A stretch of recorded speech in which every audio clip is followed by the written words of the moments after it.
একদিন বনি ইসরায়েলের কয়েকজন লোক হজরত দাউদ আলাইহিস সালামের নিকটে হাজির হয়ে বলল, হে নবী, আমাদেরকে কিয়ামতের কিছু আলামত দেখান, যাতে আমাদের ঈমান আরও মজবুত হয়। তখন হজরত দাউদ আলাইহিস সালাম বলল, 4 দিন পর তোমরা মক্তবের সামনের ময়দানে এসো, তাহলে কিয়ামতের কিছু আলামত দেখতে পাবে। এই কথা বলে তাদেরকে বিদায় দিলেন। সেই যুগে বনি ইসরায়েলদের মধ্যে একজন ধনী ব্যক্তি ছিল।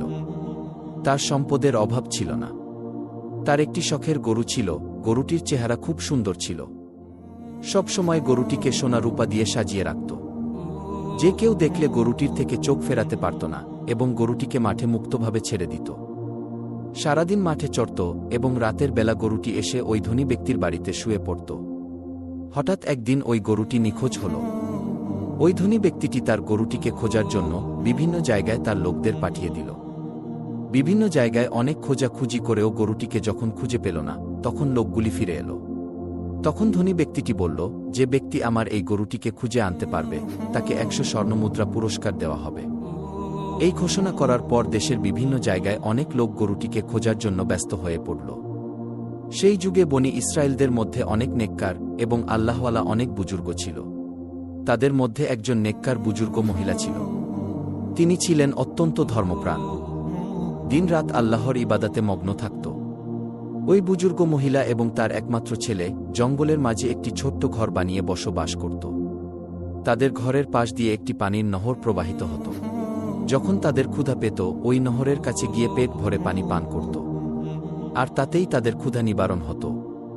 কিছুদিন পর ওই বুজুর্গ মহিলার ছেলে পানির নহরের পাশে গিয়ে দেখল সেখানে কয়েকটি আনার গাছ জন্মেছে। এটা দেখে খুব খুশি হয়ে বাড়িতে ফিরে আসল। কয়েকদিন পর আবারও ওই স্থানে গিয়ে দেখল আনার গাছে ফল ধরেছে।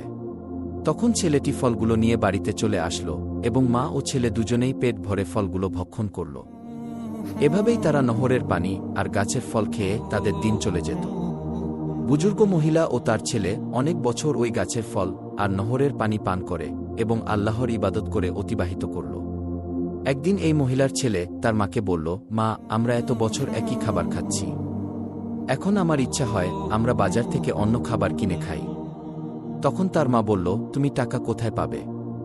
ছেলেটি বলল, আনার গাছ থেকে কিছু আনার নিয়ে বাজারে যাব এবং সেগুলো বিক্রি করে যে টাকা পাব তা দিয়েই খাবার কিনে নিয়ে আসব। তখন তার মা বলল, শোনো বাবা, মহান আল্লাহ তাআলা সন্তুষ্ট হয়ে যে খাবার আমাদের দিচ্ছে তার উপর আমাদের খুশি থাকা উচিত। অতিরিক্ত কিছু চিন্তা করা আমাদের জন্য উচিত হবে না। আমাদের নতুন কোনো খাদ্যের দরকার নেই। মায়ের এমন কথা শুনে ছেলেটি সন্তুষ্ট হল না, বারে বারে একই কথা বলতেছে। তখন তার মা বিরক্ত হয়ে বলল, তোমার যা ইচ্ছা তাই করো। অতঃপর পরের দিন ওই মহিলার ছেলে আনার গাছ থেকে কিছু ফল নিয়ে বাজারে গেল। ফলগুলো বিক্রি করে যে টাকা পেল সেটা দিয়েই অনেক খাবার কিনে বাড়িতে ফিরে আসলো। তার মা খাবারগুলো দেখে কোনো খাবারই ভক্ষণ করল না। ছেলেটি বলল, শোনো মা, তুমি যদি কোনো কিছু না খাও তাহলে আমিও খাব না। তখন বাধ্য হয়ে তার মা কিছু খাবার ভক্ষণ করল। অতঃপর এভাবেই সেদিন অতিবাহিত হল। পরের দিন সকালবেলা ওই বুজুর্গ মহিলার ছেলে আনার গাছের সামনে গিয়ে দেখল আনার গাছে কোনো ফল ধরেনি। এটা দেখে ছেলেটি হতাশ হয়ে বাড়িতে ফিরে আসলো এবং তার মাকে বলল, মা, হঠাৎ করে আজকে থেকে দেখছি আনার গাছে কোনো ফল ধরেনি। ছেলের এমন কথা শুনে তার মা আর কিছুই বলল না। অতঃপর এভাবেই 3 দিন অতিবাহিত হয়ে গেল, কিন্তু গাছে কোনো ফল এলো না।